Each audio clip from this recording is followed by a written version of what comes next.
tutumie nafasi hii pia kumshukuru Mwenyezi Mungu Subhanahu wa Ta'ala kwa kutujalia kumaliza zoezi la upigaji wa kura ndani ya nchi yetu na taifa letu kwa ujumla. Kama tunavyofahamu kuwa tulikuwa tuna zoezi la uchaguzi wa kitaifa ndani ya nchi yetu, kwa maana Zanzibar tulikuwa tuna uchaguzi wa Zanzibar pamoja sambamba na uchaguzi ule wa Jamhuri ya Muungano. Kama ilivyo kitiba chetu, kila ikifika miaka mitano huwa tunafanya mabadiliko ya awamu ya viongozi wetu wa juu wa kitaifa katika ngazi ya uraisi, ubunge, uwakilishi na madiwani wetu. Lakini leo zaidi tumeitana kwamba alhamdulillah tumemaliza zoezi hili kwa salama. Basi nitumie nafasi hii kwanza kuwashukuru wananchi wa Zanzibar wote, hasa hususan ndani ya mkoa wetu wa Mjini Magharibi kwa kuendeleza amani ambayo ilikuwa imetawala wakati wote kabla ya uchaguzi. Lakini tunamshukuru Mwenyezi Mungu pia kupata amani na utulivu ndani ya kipindi cha uchaguzi, kwa maana juzi na jana. Lakini alhamdulillah leo tunaingia katika hatua nyingine. Hivyo nimesema nitumie nafasi hii pia kuwapa taarifa rasmi kwa ajili ya zoezi sasa linaloendelea sasa. Lakini ningepaswa kwanza niwashukuru kama nilivyotangulia kusema, na tumshukuru Mwenyezi Mungu kuendelea kuifanya nchi yetu kuwa visiwa vya amani. Sasa leo ndugu waandishi wa habari, hasa kama nilivyotangulia kusema kwamba jana tulimaliza zoezi letu lile la kuona mchakato wa uchaguzi, watu wanapiga kura na kupata matokeo. Jana tumepata matokeo.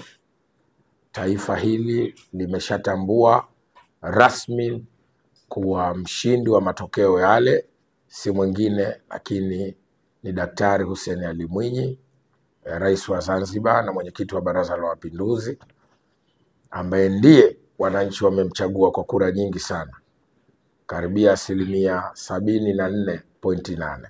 Hizo ni kubwa, na hiyo ni kuonyesha imani ya wananchi kwa kiongozi wetu huyu ambaye sasa Mwenyezi Mungu amemjalia kupata kipindi chake cha pili cha kumalizia awamu yake, awamu ya 8.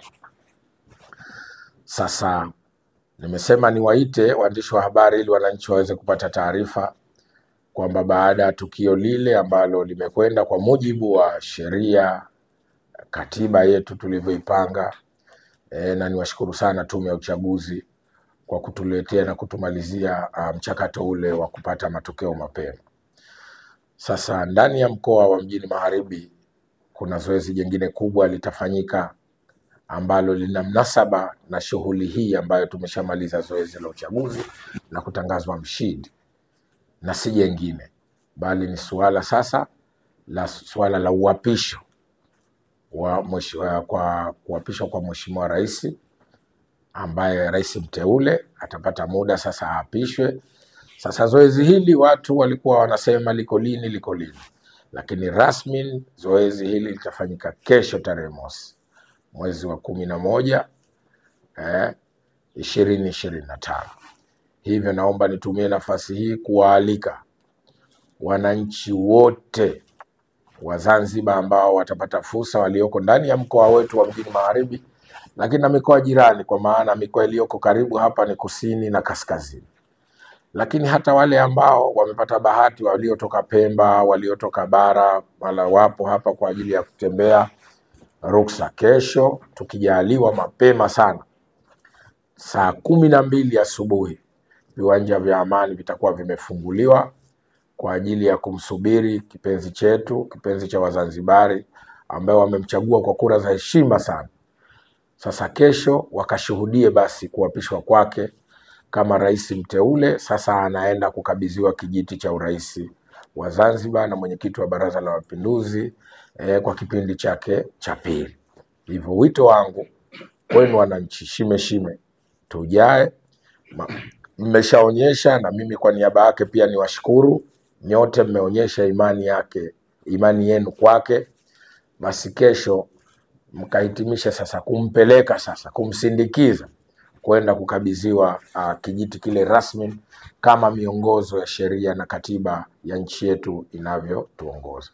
Kwa hiyo lengo hasa la wito huu ni kuwaona kwamba wananchi wengi wanajaa kumlaki na kusikiliza yale ambayo atayasema pale, maana bila shaka kama ulivyo utaratibu naye japo neno la kushukuru najua atalifanya, sitaki kupreempt, lakini najua uwepo wake hamtakosa kitu kutoka kwake ambacho kinaenda zaidi kujenga ari, morali, lakini na imani ya miaka mitano inayoingia hii, nini anaenda kutufanyia. Kwa hiyo nitangulize shukurani zangu za dhati kwenu waandishi wa habari nyote kwa kufika kwenu, na kuwaomba sana na nyinyi muendelee kuwa mabalozi kama mlivyo siku zote. Salamu hizi zifike kwa wananchi kwenye vitongoji mbalimbali, kuona kwamba kesho tarehe mosi, Jumaa mosi, mwezi wa 11 2025, saa 12 asubuhi tunajaa viwanja vya Amani kwenda kushuhudia kiapo cha mteule wetu au wa urais wa Zanzibar, na si mwingine Dr. Hussein Ali Hassan Mwinyi.